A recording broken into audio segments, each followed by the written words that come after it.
Bueno, pues aquí estamos nuevamente en el mismo lugar donde parecía estábamos hace mucho tiempo, que es con Grecia, ocupando los titulares de los periódicos y definiendo, al menos a corto plazo, hacia dónde se mueven los mercados. Las negociaciones con Grecia están estancadas, evolucionan todos los días y me parece que hay demasiado enfoque en lo que ocurre a corto plazo y no tanto en cómo evolucionará esto a largo plazo, y quizá habría que hacernos algunas preguntas al respecto. Cuando veo lo que está pasando, la situación griega me recuerda de hecho una leyenda griega que es la de Damocles. Damocles soñaba con tener el trono que ocupaba un tirano, que era Dionisio de Siracusa.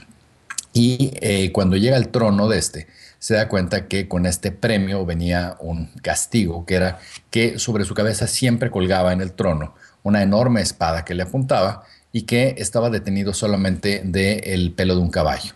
En cierta forma, esto es lo que se le está pidiendo a Grecia, que esté dispuesta a tomar recursos adicionales para evitar un default que se daría tan pronto como el próximo mes, y que para ello estén dispuestos a comprometerse a tremendas condiciones de austeridad que podrían ser un suicidio político para el primer ministro Papademos y para su gobierno.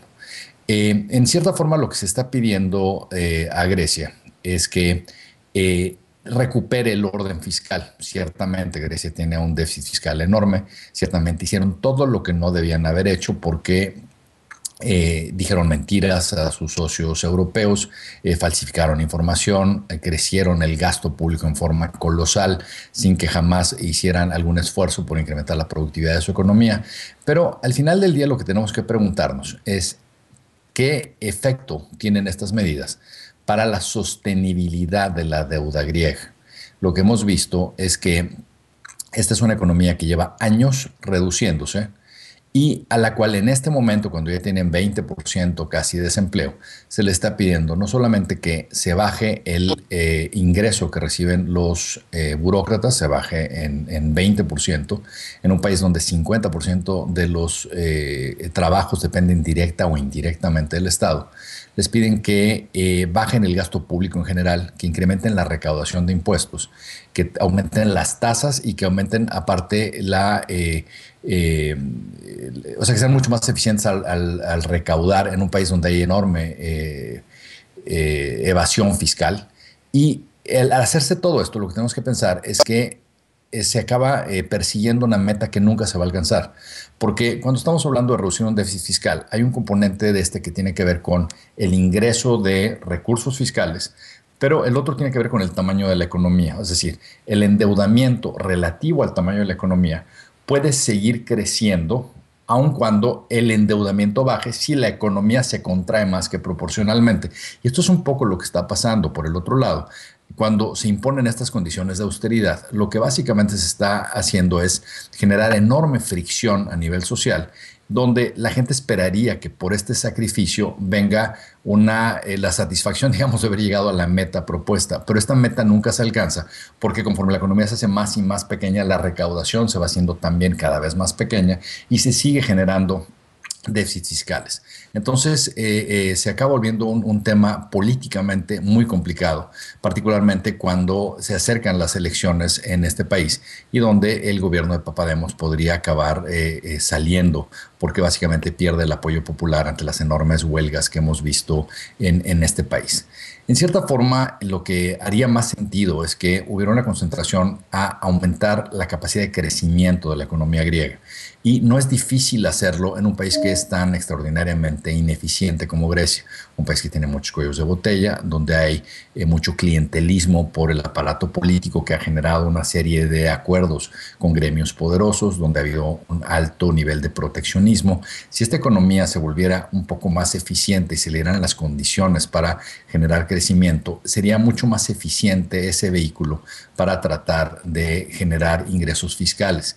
Por el otro lado, lo que estamos viendo también es que conforme el problema se sigue difiriendo baja la probabilidad de que se llegue a resolver, debido a que también tenemos que ver la parte política de los acreedores. Si nos ponemos a ver el efecto que todo esto está teniendo entre el electorado alemán, por ejemplo, que clama por la austeridad griega, porque creo que no entienden muy bien el efecto neto que va a tener esto en el endeudamiento a largo plazo, lo que estamos viendo es que Alemania también está empezando a entrar en una época recesiva. Alemania, la economía alemana podría decrecer este año un 1%, y al hacerlo, lo que acabará ocasionando es que haya mucho menos margen de maniobra política para estarle dando recursos nuevos a los griegos.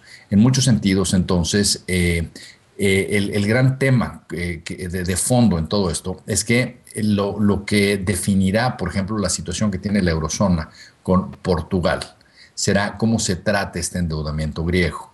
Y lo que podría ser muy negativo es que se diera una salida desordenada de Grecia y de Portugal de la eurozona.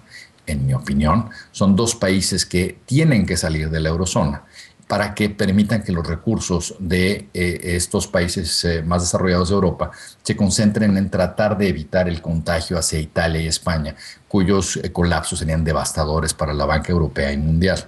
Entonces, para hacerlo sería realista y sería mucho más inteligente el que simplemente se planeara la salida de ambos países en una forma ordenada, permitiéndoles mantenerse dentro de la Unión Europea, limitando qué tanto podrían devaluar sus monedas si las volvieran a tomar, etcétera. Y en ese sentido, esto creo que les daría mucho más viabilidad de largo plazo. Por otro lado, lo que tenemos que ver es que la otra parte donde está habiendo poco realismo, en mi opinión, es que el Banco Central Europeo está solamente resolviendo un problema de liquidez, pero no de solvencia.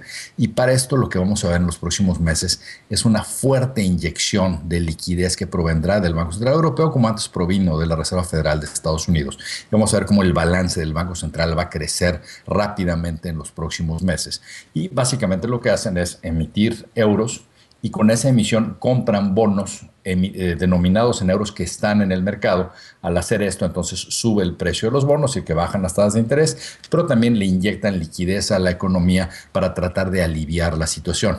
Esto solamente, repito, resuelve problemas de liquidez, más no de solvencia. Así que a la larga eso es algo que tendrán que seguir afrontando, particularmente si vemos en los bancos comerciales pérdidas que provengan de defaults o de descuentos que se tengan que hacer sobre emisiones de deuda que provinieron de Portugal, Irlanda, Grecia, España, Italia.